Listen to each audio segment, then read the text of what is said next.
Assalomu alaykum, hurmatli mening YouTube kuzatuvchilarim. Bugun ingliz tili grammatikasini o'rganamiz sizlar bilan birgalikda. Azizlar, men ingliz tili o'qituvchisi emasman, boshida ogohlantirganman. Men ham sizlarga o'xshab ingliz tilini noldan o'rganib boraman, ya'ni qiziqarli videolar qo'yib boraman. Agar ma'lumotlarimda adashishlar bo'lsa, xatolar bo'lsa, iltimos kommentariyada aytib o'tinglar, xatolarimni to'g'rilab ketaman. Demak, boshlaylik. Biz albatta ingliz tilida so'z turkumlarini bilishimiz kerak. Demak, ingliz tilida so'z turkumlarini bilishimizdan oldin albatta so'z turkumlari nima o'zi, shu haqida ma'lumotga ega bo'lishimiz kerak. Men ingliz tilida o'zbek tilidagi grammatikani albatta takrorlab olishni lozim topdim. Buning uchun ot, sifat, son, olmosh, ravish kabi so'z gap tarkibidagi grammatik tarkib haqida ma'lumotga ega bo'lishimiz kerak. Demak, ot so'z turkumi o'zbek tilida kim nima degan savollarga javob bo'ladi. Demak, birorta shaxs, hayvon, narsa, hodisa nomini bildiradi. Sifat so'z turkumi otning belgisini bildiradi. Demak, qanday, uni rangi qanday, ko'k rangdami, qizil rangdami, demak sifati. Qanaqa, demak shirinmi, mazalimi degan savollarga javob bo'ladi. Son so'z turkumi bor, otning miqdorini yoki tartibini bildiradi. Ya'ni nechta, nechancha, qancha degan savollarga javob bo'ladi. Olmosh otning o'rnida ishlatiladi. Bu ingliz tilida juda ham muhim, ya'ni ko'p marta takrorlanadigan so'z turkumi hisoblanadi. Kim, nima, qaysi degan savollarga javob bo'ladi. Bu olmoshlarda alohida mavzu qilib o'tib beraman. Keyingisi fe'l so'z turkumi. Fe'l so'z turkumi harakat yoki holatni bildiradi. Nima qilmoqda, nima qiladi, nima qilyapti degan savollarga javob bo'ladi. Fe'l so'z turkumi ham hali alohida mavzu qilib o'tib beraman. Ingliz tilida juda ham chuqur so'z turkumi, ya'ni bunda noto'g'ri fe'llar bor, to'g'ri fe'llar bor. Bularni albatta o'tib beraman. Ravish so'z turkumi fe'l, sifat yoki boshqa ravishning belgisini bildiradi. Qanday qilib, qayerda, qachon degan savollarga javob bo'ladi. Keyingisi ko'makchi. Bu mustaqil ma'noga ega emas, ya'ni so'zlar orasidagi grammatik bog'lanishni ifodalaydi. Uchun, bilan kabi, oldin, misol uchun. Keyingisi bog'lovchilar. Bog'lovchilar gaplarni bog'lab keladi. Ingliz tilida juda ham muhim hisoblanadi bular.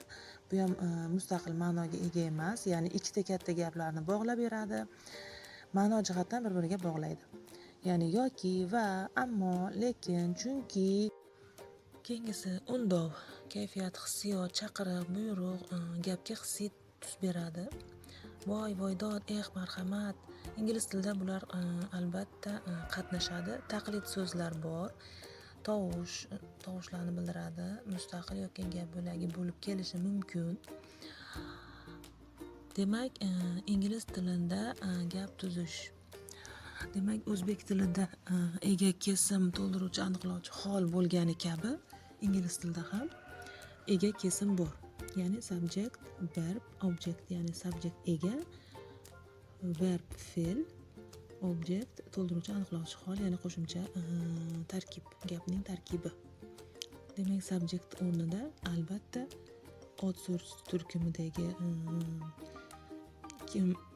kim nima savollarga javob bo'luvchi muhim o'sha shaxs yoki narsalar keladi. Verb o'rnida harakat, ya'ni nima qilyapti, nima qilmoqchi, nima qilmoqda. Object o'rnida qayer, joy nomi bo'lishi mumkin, vaqt bo'lishi mumkin, nimani, sifat ham bo'lishi mumkin. Demak, qo'shimcha gapning tarkibi hisoblanadi. Misol uchun, I eat apples, ya'ni men olma yeyman.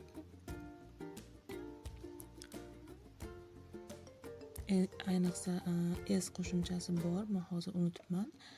Apples ni beradi, ya'ni olmalar. S qo'shimchasi, lar qo'shimchasi beradi. Bosqich tushuntirib o'taman. Ega, kesim, to'ldiruvchi, aniqlovchi hol. o'zbek tilida tushuntirdim. Endi ingliz tilida subject, verb, object deyapmiz. Subject o'rnida yuqorida o'tganimdek ot keladi, olmoshlar keladi, narsalar keladi. Ya'ni olmoshlar men, sen, u, ular, biz bo'lishi mumkin. Olmoshlarni ham alohida mavzu qilib o'tib beraman. Demak, men ingliz tilida I, you ikkita ma'noda keladi, sen va yoki siz. He, she, it u degan ma'noni bildiradi. Erkak kishiga he, ayol kishiga she. Narsalar uchun yoki hayvonlar uchun, jonsiz narsalar uchun bo'lishi mumkin. Bular it bo'ladi. Uchinchi shaxs biz, ular, we, they degan bular hammasi subject o'rnida keladi. Keyingi bosqich fe'l, verb shaklda eat, go, play, write, study. Ogohlantiraman. He, she, it ikkinchi shaxsda s qo'shimchasini oladi. Ya'ni he, she, it bo'lganda doim fe'lga s qo'shimchasini qo'shasiz. Keyingi bosqichda nimani qayerda qachon, ya'ni object bitta bu yerda son bo'lishi mumkin, birorta joy ma'nosida, qayerda, masalan biz shaharda ko'rishamiz. Qayerda? Shaharda. Bu yerda endi shaharda object bo'lib kelyapti.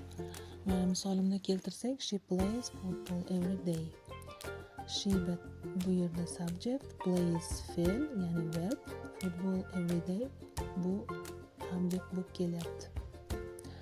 Ingliz tilida aytganimdek, ega, kesim, keyin to'ldiruvchi aniqlovchi hol bo'ladi.